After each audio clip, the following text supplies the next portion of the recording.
കാലം കാതോർത്ത് പോവുകയാണ്.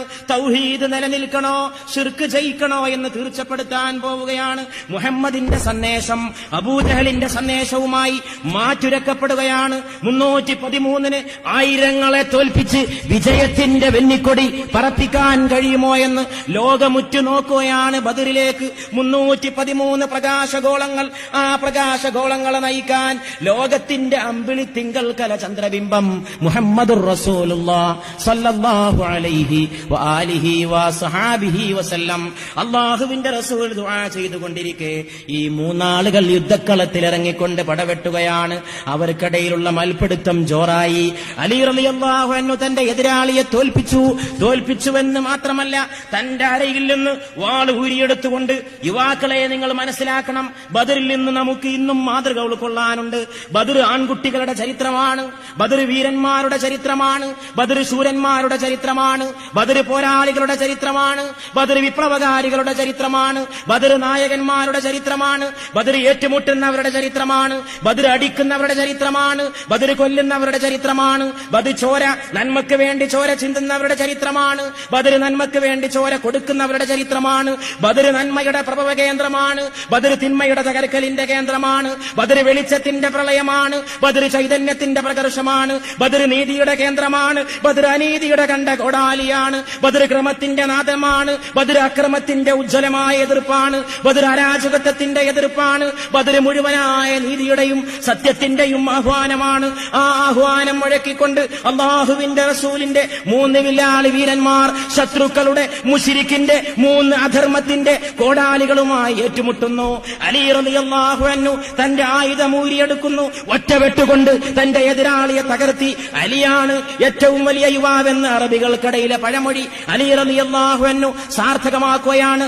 ലാ ഫതൻ ഇല്ലാ അലി, അലിയെ കൂടാതെ ഒരു യുവാവില്ല. വലാ സൈഫ ഇല്ലാ ദുൽഫുഖാർ അല്ലാതെ ഒരു വാളില്ല എന്ന് അറബികൾ പറയാറുണ്ടായിരുന്നു. അലിയാണ് ധീരൻ, അലിയുടെ വാളാണ് യഥാർത്ഥ വാള്. അത് ആ പ്രഖ്യാപനത്തെ അന്വർത്ഥമാക്കിക്കൊണ്ട് അലി റളിയല്ലാഹു അൻഹു വെട്ടുവെട്ടേണ്ട താമസം അതാ കിടക്കുന്നു. ശത്രുവിന്റെ ശരീരം കഷ്ണം കഷ്ണമായി കിടക്കുന്നു.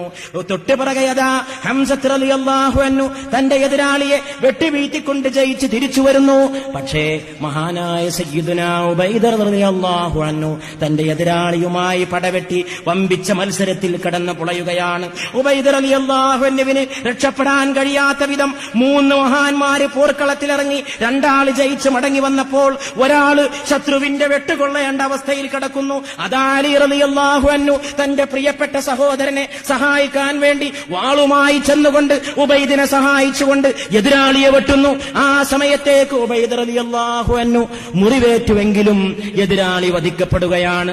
ഉബൈദ റളിയല്ലാഹു അൻഹുവിനെ 2 കൈകളെ കൊണ്ട് താങ്ങിയെടുത്തുകൊണ്ട് അലി റളിയല്ലാഹു അൻഹുവും ഹംസത്ത് റളിയല്ലാഹു അൻഹുവും അല്ലാഹുവിന്റെ റസൂലിന്റെ സന്നിധിയിൽ കൊണ്ടുവന്ന് കിടത്തുകയാണ്.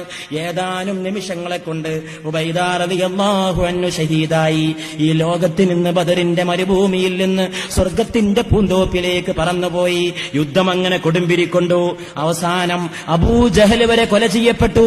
മലക്കുകൾ ആകാശത്ത് നിന്നിറങ്ങി. മലക്കുകൾ ഇറങ്ങി വന്ന സമയത്ത്, മലക്കുകളുടെ അനുഗ്രഹം വന്ന നേരത്ത് അതാ അബൂജഹൽ കൊല ചെയ്യപ്പെടുകയാണ്. ഏറ്റവും വലിയ എതിരാളിയായ അബൂജഹൽ കൊല ചെയ്യപ്പെട്ടതിന്റെ പിറകിൽ മലക്കുകളുടെ കൈയുണ്ടായിരുന്നുവെന്ന് ഇസ്ലാമിക ചരിത്രം പറയുകയാണ്. അബൂജഹൽ കൊല ചെയ്യപ്പെട്ട് കിടക്കുമ്പോൾ അബൂജഹലിന്റെ കഴുത്ത് മുഴുവൻ കരിവാളിച്ച്, സാധാരണ വാളുകൊണ്ട് വെട്ടേറ്റ പോലെയല്ല, ഒരസാധാരണമായ അക്രമമുണ്ടായ പോലെ, എന്തോ ഒരു കരിവാളിച്ച പോലെ ഒരു കറുത്തിരുണ്ട രൂപമായി അബൂജഹലിന്റെ കഴുത്തിന്റെയും തലയുടെയും ഭാഗം മാറിപ്പോയിരുന്നുവെന്നും ഇടിവെട്ടുന്ന മലക്കായ മീകായിൽ അലൈഹിസ്സലാമിന്റെ വെട്ടുകൊണ്ടാണ് അബൂജഹൽ വീണുപോയത് എന്നും